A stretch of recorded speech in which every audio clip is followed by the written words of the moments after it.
Good day, everyone. I'm Rich Gautieri. That's Mike Malai. We have Scott Graham and hello, Teddy Metis. Everybody, Words to Film by Live, Tuesday edition. Hope everybody's having a great day.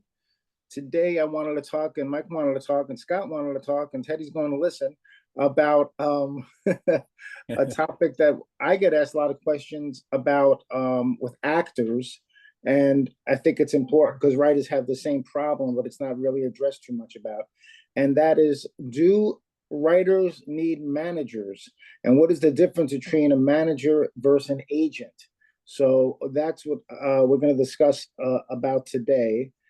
The ideal scenario for a screenwriter, in our opinion, involves a strong relationship between a good manager and their agent. And a manager helps the writer build a solid foundation for their career. They're not an agent. They don't do what an agent does. They work on the writer's craft and brand. They help the writer get an agent. They help them focus on ideas. They help cultivate relationships. They help set up meetings. They help get them invited to parties. They help them secure deals. They pretty much open doors, create opportunities. The agent is the closer, right? Once they get an agent, we all know what the agent does. We talked about this a couple of times. They can submit your skills. They can negotiate your contracts. A manager cannot negotiate a contract. They handle your financial and creative interests. A manager will not and cannot, is not supposed to.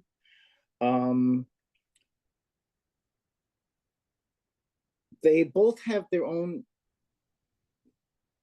They're both experts in their own. They're both the experts in their own fields. When you get both of them working together, it's truly great. The problem is sometimes it's not so great. Sometimes you have a manager and the agent, they're not on the same page, and that's a problem. Oh yeah, right. When they work together, it's fabulous. It's really well. For my acting, my manager has gotten me my last, I'd say, 4 agents. And it's so much easier when he can set up the meetings. He sets up the Zoom calls. I don't have to pick up the phone. I don't have to try and get the agent. He submits all my things. And then he calls me and says, okay, we have 6 meetings next week, 1 a day. And we go in and then we decide what agency we want. They don't decide. They're already interested in me. So, I don't have to, they all want to sign me. We decide who we want to go with. And it's the same thing when the manager gets you a literary agent. They're already interested in you. He's already done the pitch. She's already done the pitch. They've already seen all your stuff. So it's a lot different, right? When you get to choose who you want. So it's kind of cool. What do you want to add, Mike? My thing is everybody says my agent doesn't get me any work. No, your agent doesn't get you work. Your manager can get you work. Your agent can present the work to you. Doesn't usually go out there and try to push you. Especially on the writing side. Managers, on the talent side, for writers and actors and directors, the one thing that the manager can bring to the table is they can produce. So they're gonna have more incentive in there. Hey, they'd like to get a producer's credit. Hey, I got a money guy. I've got a client that's looking for a type of thing. You've got a script. I want to try to get you a role in your own script. He can go ahead and orchestrate stuff like that. Produce by especially a signatory agent, which means, they're approved by the unions, whether it's a writers guild or the actors guild. They're not allowed to produce. I don't know why, but that's part of the deal for them to be signatory. They provide, hey, they make sure all your paperwork is signed right, everything's perfect. Hey, they're getting this, they're getting that. Hey, by the way, the agent's going to make sure you're getting the plus your fees. your commission to your agent, your commission to your manager, and they can work that out with the production company. I mean, I think I'm on the right page there, right? Right, Rich? Yeah, yeah, I agree with that. The difference is your manager gets, here's the difference too. Your agent only gets paid if they sell something for you or they get you a weekly job. They get 10%. Once you sign with a manager, they get 15% of anything you do. Even if they get you, if they don't do anything, once you sign a contract with a manager, even if you get something on your own, you give them 15%. You're tied into them for 15% of everything. So like if I get a movie myself, okay, so Thursday I'm not going to be here because I booked a movie. My manager had nothing to do with it, yet I owe him 15%. So it's the same thing with writing. But your manager will make sure you don't get screwed out of anything on that deal that you got. Yeah, if I need him, but I really honestly will not. He'll have probably nothing to do with that. Yeah. He really won't because the agent has already taken care of all that for this particular movie. But so anything that the manager doesn't have to do with, I still got to pay him 15%. Same thing with what you have a literary agent. So right out the bat, understand that you're going to owe Uncle Sam 50%, 45%, and then you're going to owe 25% for your manager and your agent. Right, 15 to 10. Yeah. Right, 15, 25% is already going to be gone. Yeah. So that's just the way that one goes. The good thing about having a manager and an agent, you have increased opportunities, right? Because you have two people, two companies actively seeking opportunities, and because now you have double the connections. You have a manager who has their own set of connections, which are usually different than the agents. So you have a better chance to meet people and to get your work seen or to get booked. So that is a good thing. So I think it's just not everybody, wants a manager. Some people, I love having a manager. I've been together with him for over 20 years. So for me, Wow. it's been worth it. There are different levels of managers like there are for agents.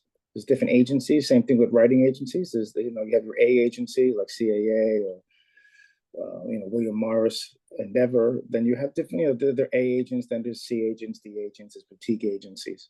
And that's really going to depend on your work and how much work you've had produced as a writer or an actor, how much work you've done.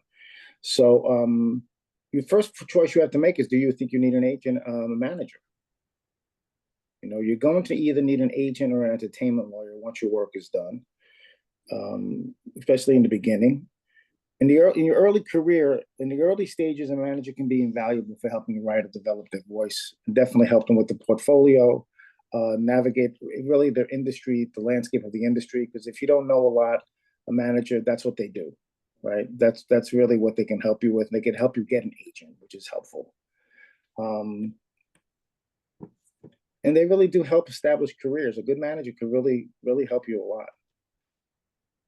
So it's something to think about.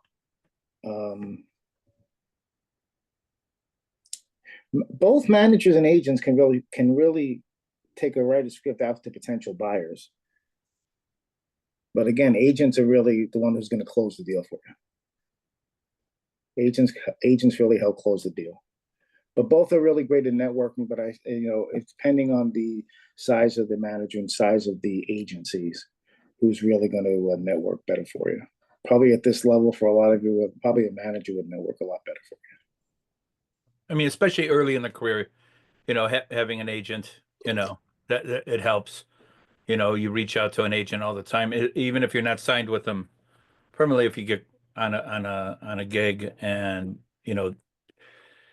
it's coming through that agency, you have you get called in on it, and they take you on an audition. So especially early on, it's basically manager agent. As your career gets on, manager, agent, lawyer, publicist. It's a team. And sometimes out of management companies, if it's a larger management company, they've got all of the above in there. Right. Yeah, it's like, CAA, ICM, all of them, And the thing an agent can do that a manager can't package you. See, what happens, what people don't understand is that an agency will package a deal. They'll package a star writer with a star director and also a star writer.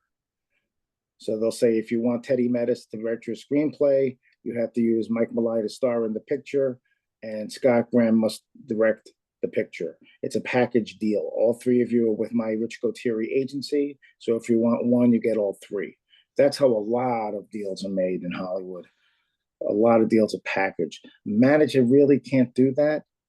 An agent can help package. A manager. An agent can package. An agent can package. Okay. Yeah. Any questions about that?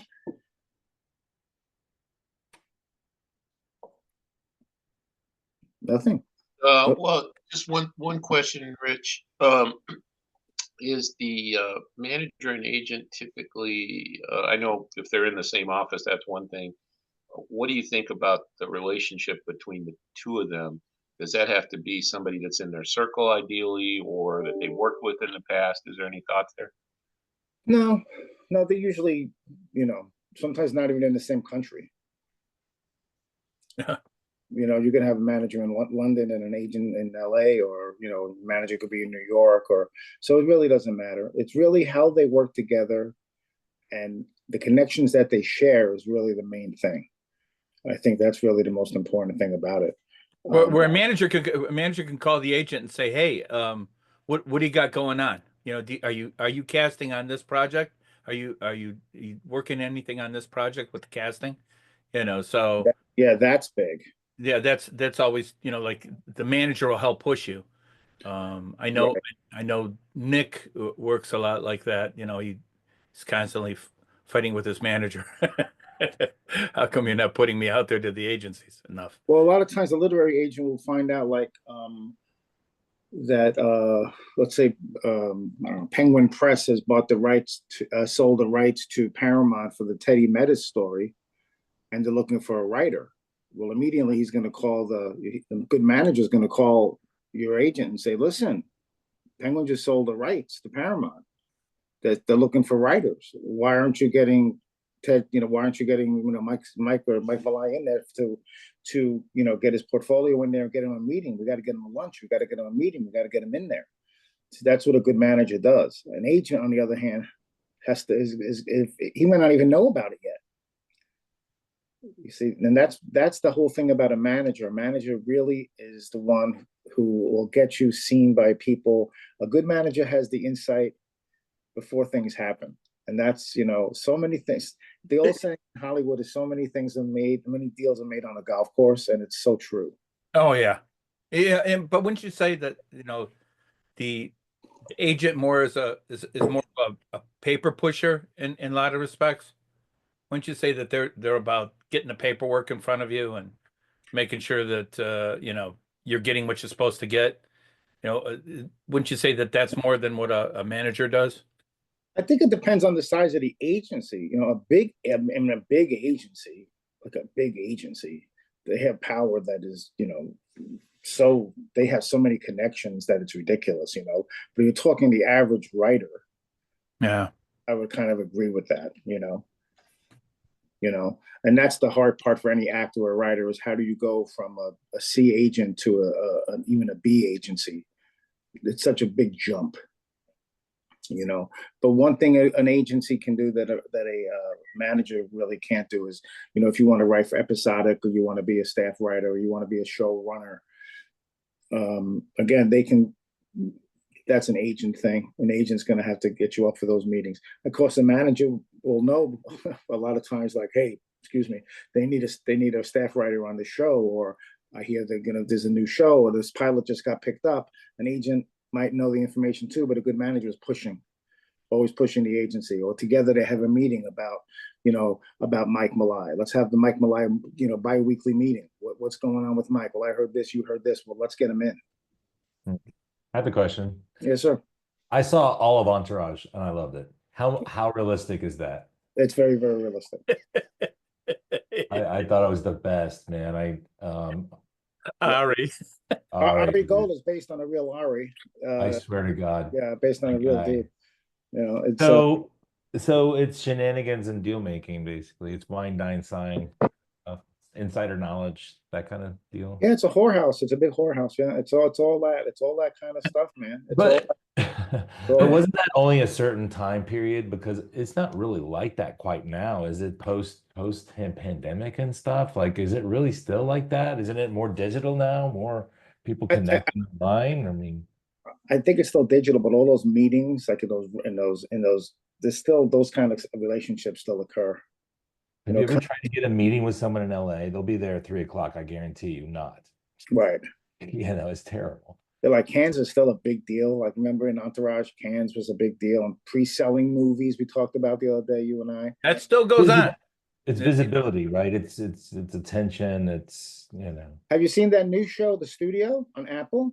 Uh-uh. Well, you got to watch that. That's Seth Rogen. He worked at a studio and now becomes the head of the studio, and that's very very funny and very very realistic to me. And you Well, want it's to considering what he did to the last studio he was at when he destroyed the place. Like so their that office had to fumigate it when he left, so, so that's something that's pretty darn Interesting. realistic. What's it Yeah, called? yeah, The Studio. I recommend Eddie that. was just telling me about that the other day. Yeah, it's very good, and I think very again, when you're a studio head, the things you have to do and the things that go on, and it's the things that people want. It's unbelievable, really. Yeah, I mean, because again, it's show business, and people will literally kill people for business. oh yeah. Look at To be famous, right? Because It's famous is rich these days, practically. money, and it's the mafia and show business are very close. I remember at American Okay, I'm out. Film Market. We Rich John Anton and I were there, and this is some years back. Before that, when the big writer's strike happened, and uh, uh, we were there. No, I'm sorry, it was before that. It was when we were there for Death of Michael Smith, and John had been trying to meet this big producer. I can't recall his name. Lots of things he's produced, and John and him had some talks, and he stopped him and he goes, "Look," he goes, "I just want you to be clear about something." He says, what's a terrible thing? A murderer, a mass murderer, you know, somebody that's just, a real lech, maybe a pedophile. Think of the worst thing that could possibly be. He goes, that's here in Hollywood. That's the producers. That's what I've had to deal with for the last 30 years. And John goes, wow, that's enlightening. So Well, that's why I said it's like the mafia. Once once you have some sort of success, you're in for life. It's like you have that. It's like once you're in. But I think if you think as your manager, as your long-term career coach, and then as your agent, absolutely. as your long-term deal making champion, like you'll be okay. But that's you got to find the right manager. You got to find someone who's going to fight for you, that believes in you. You find that person, you're going to go a long way. And that's why I kept my manager. My manager is not the best manager in the world, but that guy believes in me and he fights for me. And I'm telling you, he thinks I'm Robert De Niro. He does. He does. He really does. He'll tell anybody. He fights for me. He tries to get me as much as he's crazy. And that's and why he's loyal. He's very loyal. That's why I stay with him. And honest, Same with mine. Bruce. I've had him for decades, and he's not the biggest, but he's a deal maker. He's a guy that has his hands on the pulse of things, and deals come up, deals go. Even he's been out of the business a while. He still has his hand in it again, and in and out, and he's got that circle because everything grows from the money, and so that's where you have a longer term relationship than you do with the agent. You have an exit clause with either one of them, and so do they with you. So it's like but on the signatory agents, there is a specific thing that, like, hey, I can give them a notice and I'm done with you. You know, that is the actor's protection, especially with the SAG and the Writers Guild. Hey, I'm done with you. This is where our relationship has ended right here. Not saying that you won't take a deal from him if he brings it to you, but your relationship on that contractual obligation, you can actually give them notice and you're done. you know. Well, the fact is, if they don't get you an audition in 90 days, you can dump them. So, Yeah, that's true too.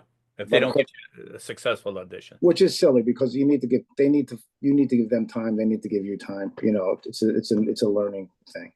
But that's what I got on managers, and that's what I have on agents today. Hopefully, you got something out of it. Do you need a manager? No. You do need an agent eventually. Yes. Would both help? Yes. Yeah, you know, the best you could get is a power broking entertainment attorney. That's gold. Those are hard to get. And you can get them, but they're expensive. Yeah, they're expensive, You can get them. They can submit your scripts. and they can get them produced fast. Because they have pre-existing relationships. Well, see, you can't have your work unsolicited, right? So That's what I'm saying. They have pre-existing relationships, right? Yeah, but even if they don't, they could still get your work submitted. Because it's not solicitation the way it would be. It's representation. Right. That's the difference. That's right. Yeah. Rich, That's final what- question. that's what- Would Oh, Yeah. Yes, Ted. would you have an agent say in Chicago and Los Angeles, or are you thinking one agent for the whole country? How would you approach that, since you have a Midwest East Coast dynamic, and then you have a West Coast? For literary, Yeah. I think you just need one agent. Okay. Yeah, I don't think you need. Yeah, again, you want to try and get someone who has enough power to get your stuff seen everywhere. You know, and as far as literary agents too, it's like, you know, there's some that have no literary agents that have nothing, no connections in the film industry. They're just strictly with the publishing, you know. But doesn't mean that they can't submit you. You know, they just, you know, that's their sphere. They help publish novels, books, periodicals, that sort of thing. You know, but you know, it's great to have somebody that does both. You know? Yeah, when you're first starting out, you're gonna probably get a middle agent, hopefully, or at least a little, you know, maybe even a D agent or C+ agent. What you want to do is get someone who is gonna know about your work, be more of a boutique agency, and be able to submit you to at least television and film both. You know, so yeah. sounds good. Thank you. You're welcome. Oh, Great and job. read your contract. Yeah. And you have your lawyer look at your management contract that you sign. So Yeah, never pay over 15% for a manager, because some of them will try and get you for 50, 30, nothing over 15%, and never over 10% for an agent. And never take anything we say as legal or financial advice. yes. Yes. Get your own lawyer. No, we are not attorneys. All right. There's plenty of them. All right. Good luck with you. All right, guys. Thank you so much. Thanks, guys. Thank you. Great session. Thanks.